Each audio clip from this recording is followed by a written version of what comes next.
बच्चों, आज हम लोग 12th क्लास की फिजिक्स में बहुविकल्पी प्रश्नों की सीरीज का लेक्चर नंबर 15 पढ़ने जा रहे हैं। और आज हम लोग जो पढ़ेंगे वो क्वेश्चन इस प्रकार से हैं। पहला क्वेश्चन हमारा है आज का, एक बंद पृष्ठ के भीतर n वैद्युत द्विध्रुव रखे हैं तो बंद पृष्ठ से निर्गत कुल वैद्युत फ्लक्स होगा। इसमें 4 ऑप्शन दे रखे हैं। तो जब भी कोई बंद पृष्ठ अगर है और उससे निकलने वाला वैद्युत फ्लक्स अगर निकालना हो, बंद पृष्ठ किसी भी आकार का हो सकता है, तो इससे कितना वैद्युत फ्लक्स लगेगा और डिपेंड किस पर करता है, उस पर घिरे आवेश पर। तो आवेश जितना होगा, तो यहाँ पर कह रहा है वैद्युत द्विध्रुव रखे। वैद्युत द्विध्रुव पता है कि जितना प्लस क्यू आवेश होता है उतना ही माइनस क्यू आवेश होता है। तो एक वैद्युत द्विध्रुव का कुल आवेश कितना होगा? 0। भाई जितना माइनस उतना प्लस। वैद्युत द्विध्रुव परिभाषा यही होती है कि दो बराबर किंतु विपरीत आवेश कुछ दूरी पर रखे हो तो ये समाधान वैद्युत द्विध्रुव कहलाता है।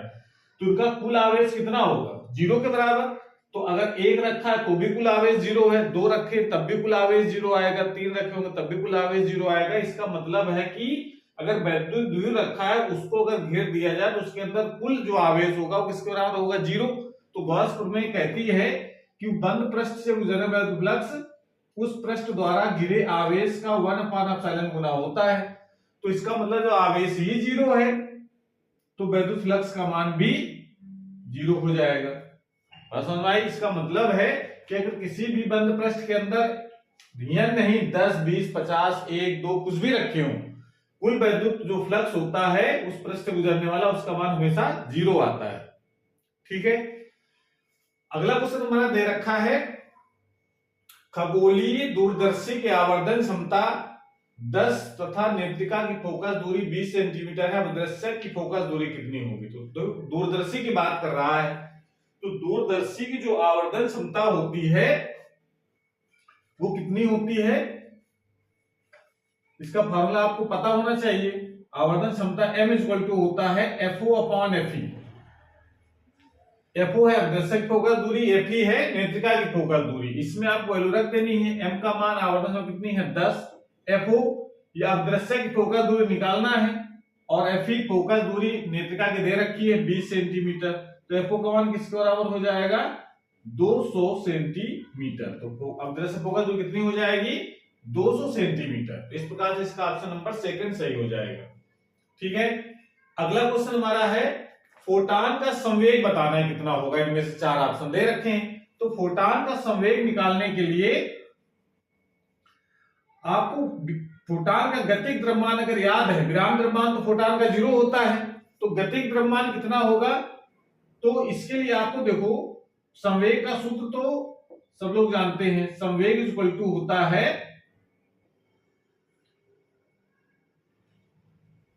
द्रव्यमान गुणित वेग। तो संवेग का जब संवेग निकालना हो फोटॉन का, तो फोटॉन का द्रव्यमान इंटू फोटॉन का वेग, और फोटॉन का वेग पता है प्रकाश के वेग के बराबर होता है। तो m × c हो जाएगा। संवेग का सूत्र होता है m × v। तो यहां पर m तो गतिक द्रव्यमान हो गया और c हो गया उसका वेग, और c यहां पर प्रकाश के वेग के बराबर हम लोग लेंगे। तो गतिक द्रव्यमान कितना होता है फोटॉन का? फोटॉन का द्रव्यमान जो होता है वो होता है hν/c²। निकालते कैसे हैं? जो फोटॉन की ऊर्जा होती है hν, वो द्रव्यमान ऊर्जा समीकरण c² mc² बराबर कर देते हैं। यहां से m की वैल्यू कितनी आ जाएगी? hν/c²। तो यहां पर आप m की वैल्यू रख देंगे तो hν/c² हो गया इंटू c। ये c वैल्यू कट जाएगी तो कितना आ जाएगा? hν/c। hν/c कहीं ऑप्शन दे रखा है संवेग का? नहीं है। इसका मतलब इसमें आपको और सिंप्लीफाई करना है। तो एक पता है हमको सूत्र कि ν = होता है c/λ। पता है ना? आवृत्ति, जहां ν क्या है? आवृत्ति है, c प्रकाश व लैम्डा है तरंगदैर्घ्य। तो जरा यहां पर ν की वैल्यू जरा लगा देते हैं हम लोग, तो संवेग कितना हो जाएगा? तो संवेग बराबर हो जाएगा h और c/λ और अपॉन c पहले से है। ये न्यू की जगह आपको रखनी c/λ। c से c कैंसिल, कितना आ गया? h/λ। h/λ समय संवेग का सूत्र ab है। संवेग का सूत्र ab है। संवेग का सूत्र ab है। ऑप्शन में जो दे रखा है उसके हिसाब से टिक करना है। तो इसमें ऑप्शन कौन सा सही हो जाएगा? 4th नंबर, h/λ के बराबर। ठीक है, तो फोटॉन का संवेग आपको h/λ टिक कर देना है। अगला क्वेश्चन दे रखा है विशिष्ट चालकता का मात्रक। तो देखिए विशिष्ट चालकता के पहले तो पता हो इस तरह से होती क्या है।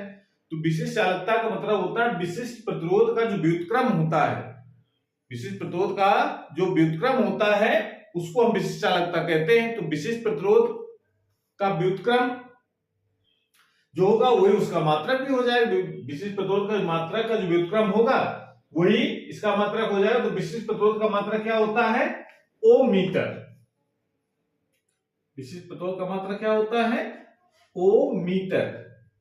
तो यहां पर उसका उल्टा करना है, तो ओम इनवर्स मीटर इनवर्स, ये इसका ऑप्शन। विशिष्ट चालकता मात्रक बहुत सिंपल, अगर विशिष्ट प्रतिरोध का मात्रक पता है तो उसका उल्टा कर देना है। उल्टा करने वाला 1/, करके लिखना है।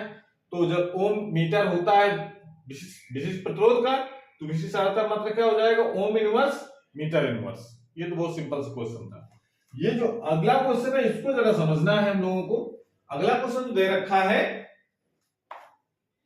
अगला क्वेश्चन है हमारा कि 1 वोल्ट मीटर एक प्रतिरोध जी ओम है। 1 वोल्ट मीटर का जो प्रतिरोध है वो जी ओम है तथा परास वी वोल्ट है।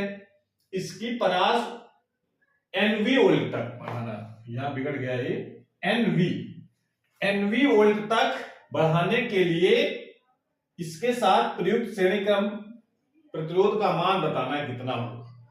तो इसका मतलब देखिए जब ये आपने ये क्वेश्चन तब कर पाएंगे जब जो गैल्वेनोमीटर का यानी धारा मापे का रूपांतरण अगर वोल्ट मीटर में पड़ा है तो आपको करना और समझना दोनों आसान होंगे। ये हमको पता है कि जब हम गैल्वेनोमीटर को वोल्ट मीटर में चेंज करते हैं तो वो हमेशा उस वोल्ट मीटर को कहां लगाया जाता है कि जिस प्रतिरोध के बीच हमको विभवांतर नापना होता है उसके समांतर क्रम में लगाते हैं। ये हमने लगा दिया है यहां पर गैल्वेनोमीटर, ठीक है।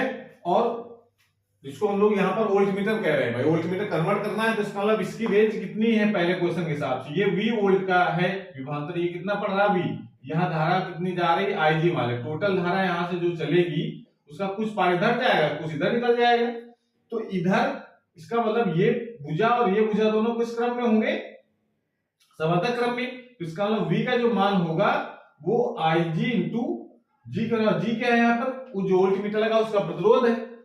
तो ये तो हो गया जब V वोल्ट इसका रेंज है तब परास उसका V वोल्ट है, लेकिन कह रहा है उसको कितना बढ़ाना है हमको, कितना बढ़ाना है ध्यान से देखे जरा, इसको बढ़ाकर कितना करना है?